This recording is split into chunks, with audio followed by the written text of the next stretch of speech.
Hello guys, नमस्ते. Welcome back to my new blog. तर पुन्हा एकदा नवीन ब्लॉगमध्ये तुमचं स्वागत आहे. तर सकाळी आम्ही उठल्याबरोबरच आमच्या हॉलकडे जावं लागलं मला. आणि हॉलकडं आज बड्डेचं फंक्शन होतं आमच्या. आणि त्याच्यानंतर ते सगळं बघून घेऊन आम्ही निघालो बेळगावला. आणि बेळगावला थोडंसं काम होतं माझं. मग ते सगळं कामावरून घेऊन वापस येताना मस्तपैकी उसाचा रस पिला आम्ही. आणि त्यासोबतच चकना पण बेस्ट कॉम्बिनेशनचा भेटला आम्हाला. त्याच्यानंतर आम्ही आमची बाईक घेऊन निघालो आमच्या घरी. तोचपर्यंत हे सगळं नियोजन सगळं झालेलं होतं. आणि इथं बड्डे सेलिब्रेशन यांचं चालू आहे.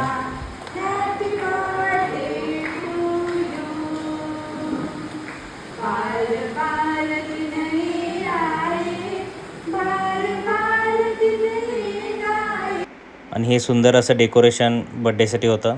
त्याच्यानंतर आम्ही निघालो आमच्या घरी वापस. आणि आज लॉग इन होऊन बसायचं पण होतं कामासाठी. तर ते काम सगळं आवरून घेऊन त्याच्यानंतर आम्ही एक छोटासा ब्रेक घेतला आणि टेरेसवरती जाऊन हे मस्तपैकी व्ह्यू कॅप्चर केला.